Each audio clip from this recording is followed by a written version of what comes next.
Conta essa história, por gentileza. É óbvio. Bom, eu tenho 26 anos, né? Pra quem não sabe. Eu já trabalho com política há 10 anos. E eu só entrei nesse mundo político graças ao Líbano. Puta que Então, assim, eu devo muito ao Líbano por isso. A minha família é metade libanesa, metade brasileira com sírio. E meus pais se conheceram no cursinho, aquela história de amor, de jovens que se apaixonaram.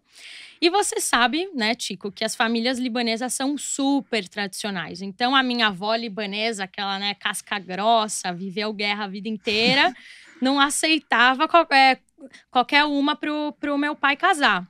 E aí, mesmo assim, os meus pais casaram, quiseram casar, levaram esse romance adiante.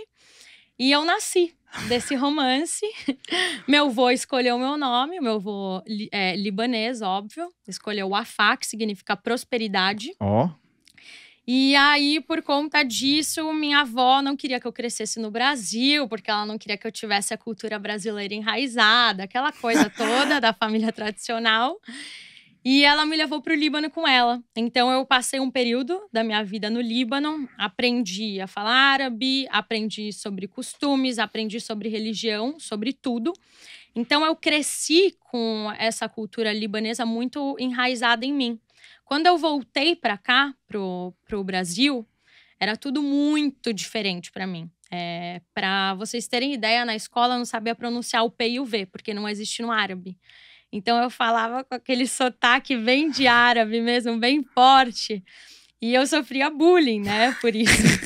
Então, por exemplo, porta, eu não sabia falar porta, eu falava borda. E aí, todo mundo... Zoado. Daí que veio o brimo. Todo mundo dava risada. E aí, por conta disso, de eu ter esse choque cultural muito, muito forte mesmo, eu comecei a fazer trabalho voluntário com pessoas em situação de rua. Porque eu me sentia abandonada, né? Porque eu não pertencia nem ao Líbano e nem ao Brasil em um certo ponto da minha vida. Então, eu comecei a fazer esses trabalhos voluntários aos 13 anos de idade. Essas pessoas estão em uma situação muito pior que a minha, né? Não tem nem como eu fazer uma comparação. E aí, eu falei, bom, é isso que eu quero salvar o mundo, né? Porque já falava inglês um pouquinho, eu comecei a aprender espanhol, árabe. E eu tinha aquela ideia de jovem que ia salvar o mundo através da ONU. Aquela coisa que te ensinam, que Legal é tudo uma demais. baboseira hoje. E aí foi por isso que eu entrei no mundo político. Cara, e é difícil, né, Davi? A gente vê essas histórias políticas de jovem, Sim. De mulher, que acho que tem muito menos esse movimento e que é legal demais. E a gente tava dando uma estudada aqui, e aí foi esse caminho para você começar a ingressar na Sim. parte política, né? Para mim foi um caminho muito mais de história mesmo, do que eu vivenciei na pele, do que qualquer outra coisa, né? Porque a gente tá muito acostumado com político que vem aqui e fala assim, a educação mudou minha vida.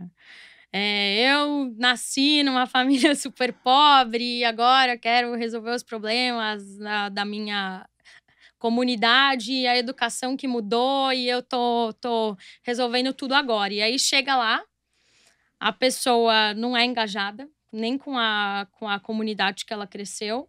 A pessoa vive em uma realidade totalmente distinta e não tá indo a fundo, né? Entender quais são os problemas aqui no Brasil. Então, eu sempre falo que a minha história não tem nada a ver com essa historinha tradicional que o político conta. A minha é totalmente porque eu tinha essa coisa cultural mesmo na minha família e eu queria usar esse poder de alguma forma. Então, por isso que eu passei, o meu primeiro emprego, inclusive, foi no consulado do Líbano. Queria agradecer ao consulado, que me pagava um pão sírio por semana. Esse foi o meu primeiro salário. Sensacional.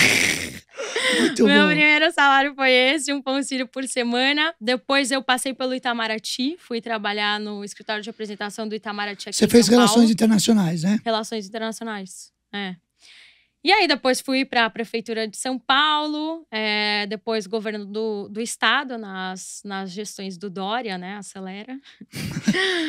Foi muito bom o aprendizado de estar lá e de entender. E aí, uma loucura, eu resolvi sair candidata a vereadora em 2020, no meio do caos de uma pandemia, no partido mais errado que eu poderia ter escolhido para sair.